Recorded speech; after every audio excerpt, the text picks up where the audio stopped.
दोस्तों अक्सर ऐसा देखा गया है कि आपके साथ कोई भी केस होता है, आप परेशानी में हैं पर अपनी चीज़ों को आप कमेंट बॉक्स में जाकर डिटेल में मेंशन करना नहीं चाहते, तो उसके लिए एक सॉल्यूशन है। आप डिस्क्रिप्शन बॉक्स में जाइए, वहां पर एक लिंक है, लिंक पर क्लिक करते ही एक फॉर्म ओपन होगा जिसके अंदर कि सिर्फ आपको अपना नाम, अपना नंबर, किस स्टेट से आप हैं, अपनी मेल आईडी मेंशन करनी है और जो नीचे बॉक्स डला है बॉक्स के अंदर मेंशन कर दें क्या आपका केस है या फिर क्या सलाह आप हमसे चाहते हैं या क्या जानकारी आप हमसे लेना चाहते हैं। आप उसमें मेंशन कर देंगे तो हम आपसे पर्सनली कांटेक्ट जरूर करेंगे और कोशिश करेंगे आपकी मदद करने की। जो भी आपने हमसे सवाल पूछे हैं या जो भी आपकी समस्या है उसका हम सॉल्यूशन आपको जरूर देंगे। दोस्तों हमसे लगातार कुछ लोगों ने हमसे सवाल पूछे कि जैसे क्लोन चेक किसी ने बनाया, वो केस किस तरह चलता है, या कुछ पेपर्स दस्तावेज किसी ने बना दिए, वो केस किस तरह चलता है। मान लीजिए किसी प्रॉपर्टी के दस्तावेज किसी रेडी कर दिए, प्रॉपर्टी बेच दी, 1-2 करोड़ ले भी लिए, उसके बाद वो केस कैसे चलेगा। या फिर मान लीजिए कोई पेपर किसी ने कुछ बनाए, उनको बेच दिया बट वहां पर पैसे का आदान प्रदान नहीं हुआ कुछ भी, वो केस कैसे चलेगा। ऐसे कई तरह के मामले होते हैं, जो मामले अक्सर आप देखोगे जिसमें सेक्शंस लगते हैं 420, 467, 468, 471, 120B, इस तरह के सेक्शन लगते हैं, कई बार 34 भी लग जाता है। इस तरह के मुकदमे बनते हैं, इस तरह के सेक्शंस लगाए जाते हैं। उसी पर मैं आज डिस्कस करूंगा कि अगर ये सारे सेक्शंस लगे हैं तो इसमें बेल कब आसानी से हो जाती है और कब आसानी से बेल नहीं होती है। इन्हीं सब चीजों के बारे में ज्यादा कुछ जानने के लिए दोस्तों बने रहिए हमारे इस वीडियो के साथ।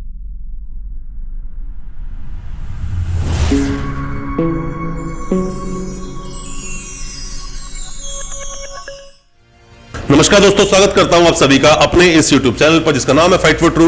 मेरा नाम है वीरेंद्र वर्मा। जैसा आप सभी जानते हैं हम इसी तरह की लीगल अवेयरनेस की वीडियोस आपके लिए कराते हैं और आपको बनाते हैं कानूनी जानकार। दोस्तों मैं आपसे रिक्वेस्ट करना चाहूंगा, जो भी कोई पहली बार आया है हमारे चैनल पर, पहली बार देख रहा है हमारी इस वीडियो को, हमारी वीडियो को ज्यादा से ज्यादा अपने दोस्तों, परिजन, परिवार में शेयर करें ताकि वो भी अपने आप को कानूनी जानकार बना सके। दोस्तों होता क्या है, कोई भी ऐसा मामला जिसमें दस्तावेजों के साथ में छेड़छाड़ की गई है। दस्तावेज क्या है? दस्तावेज किसी की मार्कशीट हो सकती है, दस्तावेज कोई चेक हो सकता है, दस्तावेज कोई आधार कार्ड में छेड़छाड़ हो सकती है, पैन कार्ड में या फिर वोटर आईडी में, पासपोर्ट में, किसी भी तरह की छेड़छाड़ आपने अगर कर दी किसी भी डॉक्यूमेंट में जो कि एक लीगल डॉक्यूमेंट है, तो वहां 467 लग जाता है।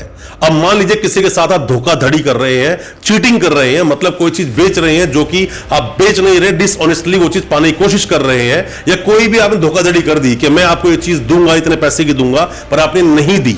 ऐसे मामलों में 420 लग जाती है, 120 भी लगता है षड्यंत्र के लिए। तो मतलब टोटल अगर हम देखें तो मैक्सिमम ऐसी एफआईआर में जो सेक्शंस आप देखते हैं वो 420, 467, 468, 471, 120B मैक्सिमम आप देखोगे ऐसे अपराधों में यही सेक्शंस लगे होते हैं। अब बेल कैसे होती है?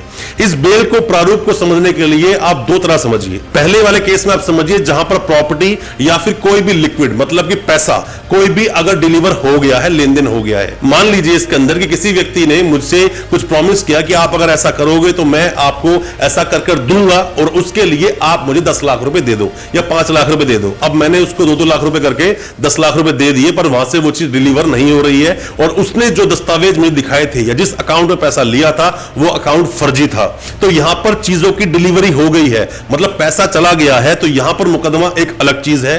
और एक चीज में क्या होता है कि आपको कोई, मान लीजिए फर्जी डॉक्यूमेंट किसी को दे दिया बट अभी वो पैसे की डिलीवरी हुई नहीं है, उससे पहले ही पकड़ लिया गया। ये केस थोड़ा अलग है। अब है क्या, जिसके अंदर डिलीवरी हो गई है तो पैसा आपने दे दिया है, तो ऐसे मामलों को जज साहब भी जल्दी सुनते नहीं है। उन मामलों में बेल अक्सर लेट होती है, या तो कहीं पर आपने कॉम्प्रोमाइज कर लिया हो तो एक बात अलग है। हालांकि 467 आईपीसी में कॉम्प्रोमाइज आप नहीं कर सकते हैं, बट हां आप 420 में जरूर कर सकते हैं।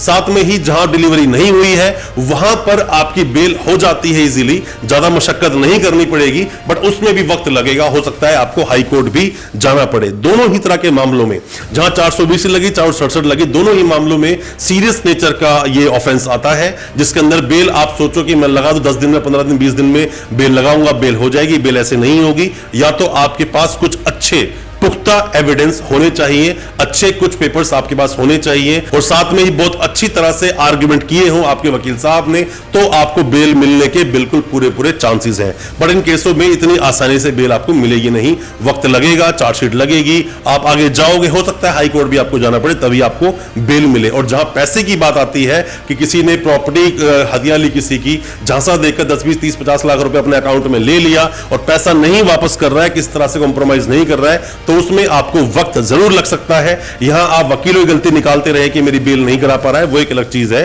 चीजों में वक्त लगता है, चीजों को अच्छे से प्रेजेंट किया जाता है। आपके वकील साहब अगर आपके केस को अच्छे से प्रेजेंट कर रहे हैं फिर भी बेल नहीं हो रही है तो एक बात अलग है, मतलब फिर भी अपने एफर्ट्स तो वो लगा ही रहे हैं। आपको पर ट्रायल को भी साथ साथ ध्यान देना चाहिए। अगर कोई चीज वहां डिलीवर हुई है तो वक्त इन चीजों में लगता है।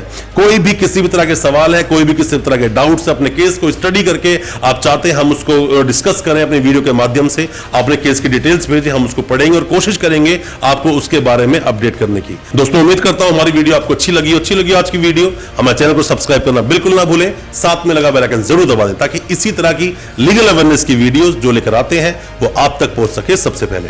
बहुत बहुत शुक्रिया दोस्त, धन्यवाद हमारे इस वीडियो के साथ बने रहने के लिए।